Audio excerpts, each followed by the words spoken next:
हमारी वसीयत और विरासत। वेदमूर्ति तपोनिष्ठ पंडित श्री राम शर्मा आचार्य जी की आत्मकथा। हमारी प्रत्यक्ष सिद्धियाँ। संपदा एकत्रित होती है तो उसका प्रभाव परिलक्षित होता है। शरीर से स्वस्थ मनुष्य बलिष्ठ और सुंदर दिखता है। संपदा वालों के ठाट बाट बढ़ जाते हैं। बुद्धिमानों का वैभव वाणी रहन सहन में दिखाई देता है। ठीक इसी प्रकार आध्यात्मिक संपदा बढ़ने पर उसका प्रभाव भी स्पष्ट उदीयमान होता दृष्टिगोचर होता है। साधना से सिद्धि का अर्थ होता है असाधारण सफलताएं। साधारण सफलताएं तो सामान्य जन भी अपने पुरुषार्थ और साधनों के सहारे प्राप्त करते रहते हैं और कई तरह की सफलताएं अर्जित करते रहते हैं। अध्यात्म क्षेत्र बड़ा और ऊंचा है, इसलिए उसकी सिद्धियां भी ऐसी होनी चाहिए जिन्हें सामान्य जनों के एकाकी प्रयास से न बन पड़े, अधिक ऊंचे स्तर की मानी जाए। इसे दुर्भाग्य ही कहना चाहिए कि आध्यात्मिकता का अवमूल्यन होते होते वह बाजीगरी स्तर पर पहुंच गई है और सिद्धियों का तात्पर्य लोग किसी ऐसे ही अजूबे से समझने लगे हैं जो कौतूहल उत्पन्न करता हो, दर्शकों को अचंभे में न डालता हूँ, भले ही वे अचरज सर्वथा निरर्थक ही क्यों न हो। बालों में से खाल निकाल लेना कोई ऐसा काम नहीं है कि जिसके बिना किसी का काम रुकता हो या फिर किसी का उससे बहुत बड़ा हित होने वाला हो। असाधारण कृत्य चकाचौंध में डालने वाले करतब ही बाजीगर लोग दिखाते रहते हैं। इसी के सहारे वाहवाही लूटते और पैसा कमाते हैं, किंतु इनके कार्यों में से एक भी ऐसा नहीं होता जिससे जनहित का कोई प्रयोजन पूरा हो। कौतूहल दिखाकर अपना बड़प्पन सिद्ध करना उनका उद्देश्य होता है। इसके सहारे वे अपना गुजारा चलाते हैं। सिद्ध पुरुषों में भी कितने ही ऐसे होते हैं जो ऐसे कुछ हाथों की सफाई दिखाकर अपनी सिद्धियों का विज्ञापन करते रहते हैं। हवा में हाथ मारकर इलायची या मिठाई मंगा देने, नोट दूने कर देने जैसे कृत्यों के बहाने चमत्कृत करके कितने ही भोले लोगों को ठग लिए जाने के समाचार आए दिन सुनने को मिलते रहते हैं। लोगों का बचपना है जो बाजीगरी, कौतुकी और अध्यात्म क्षेत्र की सिद्धियों का अंतर नहीं कर पाते। बाजीगरों और सिद्ध पुरुषों के जीवन क्रम में स्तर में जो मौलिक अंतर होता है उसे पहचानना आवश्यक है। साधना से सिद्धि का तात्पर्य उन विशिष्ट कार्यों से है जो लोक मंगल से संबंधित होते हैं और इतने बड़े, भारी तथा व्यापक होते हैं जिन्हें कोई एकाकी संकल्प या प्रयास के बल पर नहीं कर सकता। फिर भी वे उसे करने का दुस्साहस करते हैं और आगे बढ़ने का कदम उठाते हैं और अंततः असंभव लगने वाले कार्य को भी संभव कर दिखाते हैं।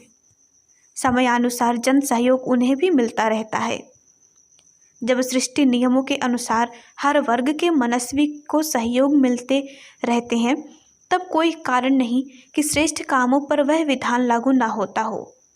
प्रश्न एक ही है, अध्यात्मवादी साधनों और सहयोगों के अभाव में भी कदम बढ़ाते हैं और आत्मविश्वास तथा ईश्वर विश्वास के सहारे नाव खेकर पार जाने का भरोसा रखते हैं।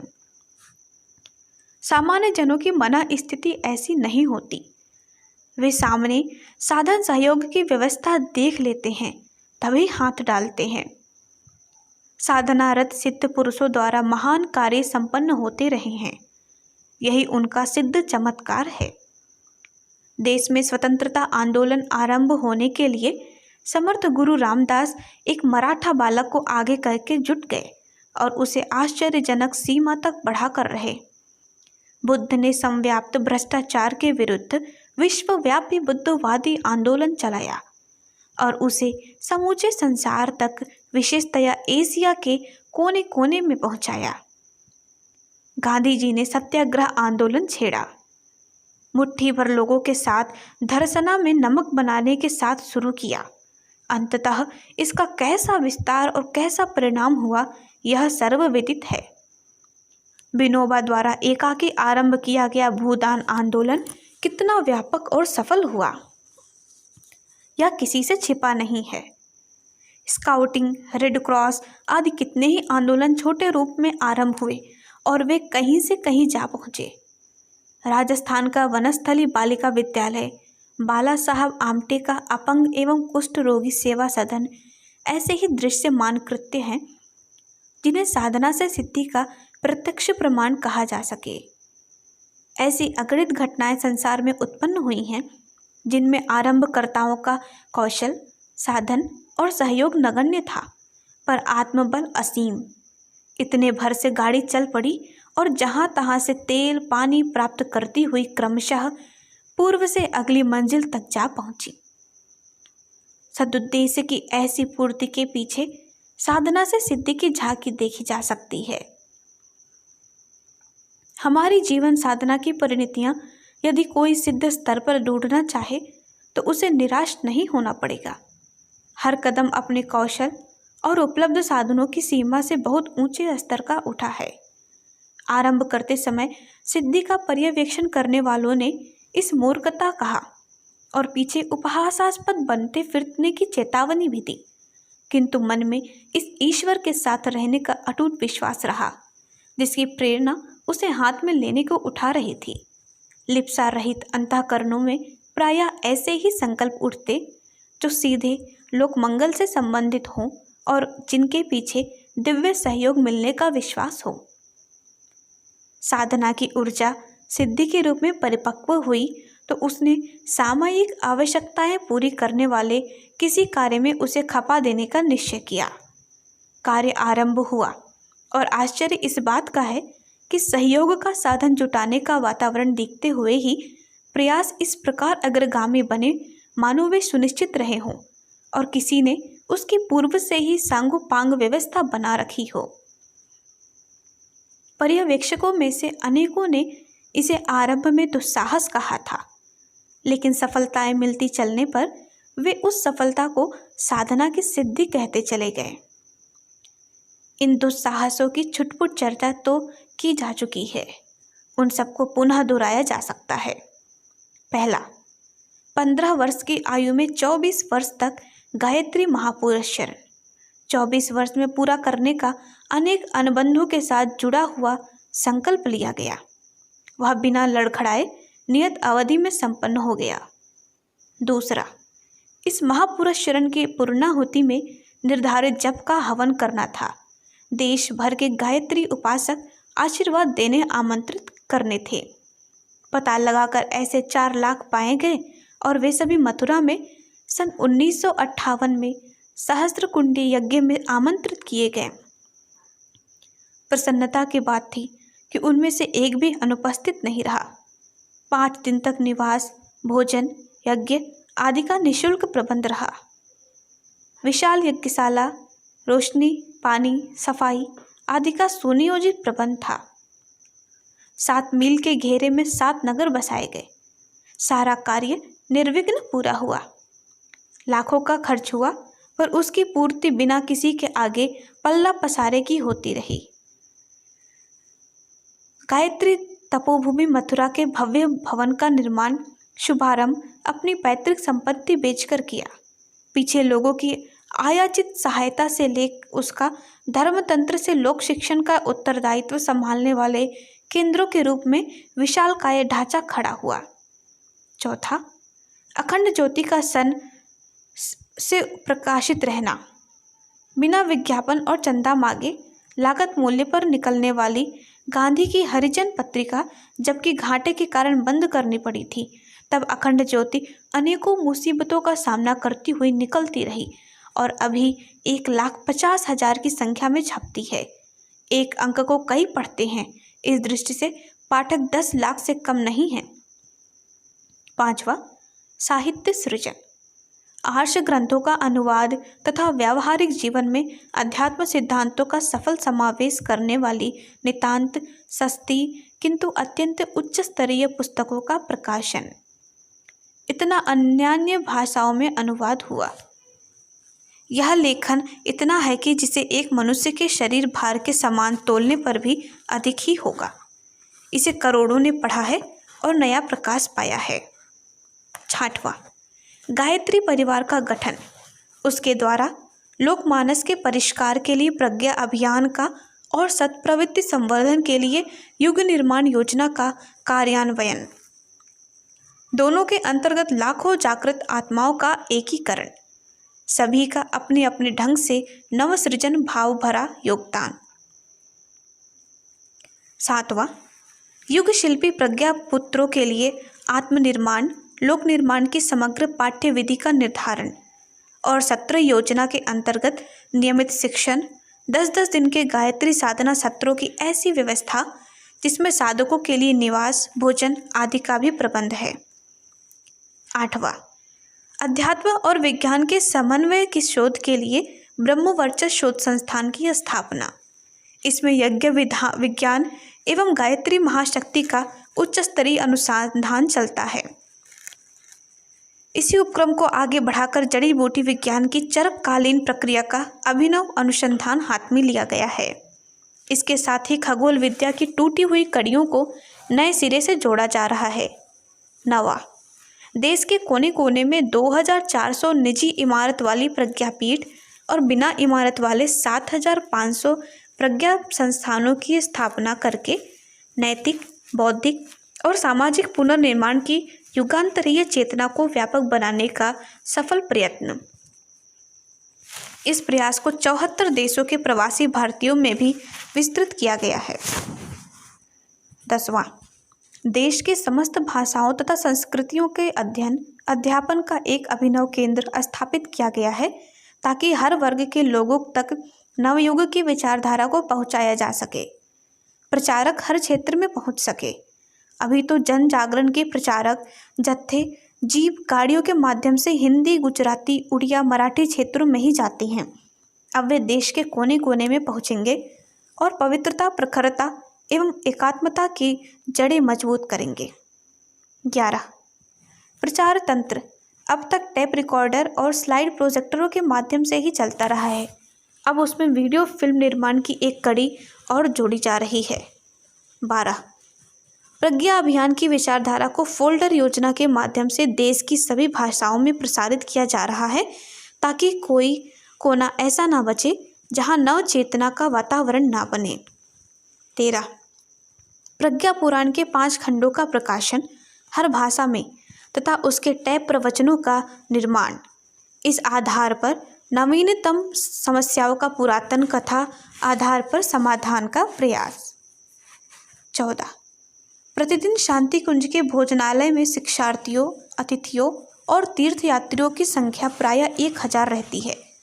किसी से कोई मूल्य नहीं मांगा जाता, सभी भाव श्रद्धा से प्रसाद ग्रहण करके ही जाते हैं। अगणित व्यक्ति गायत्री तीर्थ में आकर अनुष्ठान साधना करते रहते हैं। इससे उनके व्यक्तित्व में परिष्कार हुआ है, मनोविकारों से मुक्ति मिली है एवं भावी जीवन की रीति नीति निर्धारित करने में मदद मिली है।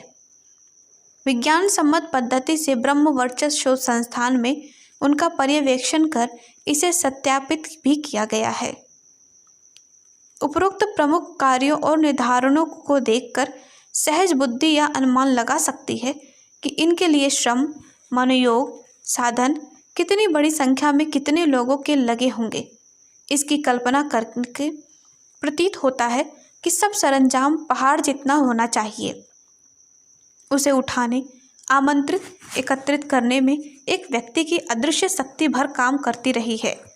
प्रत्यक्ष याचना की, अपील की, चंदा जमा करने की प्रक्रिया कभी अपनाई नहीं गई। जो कुछ चला है स्वेच्छा से, सहयोग से चला है।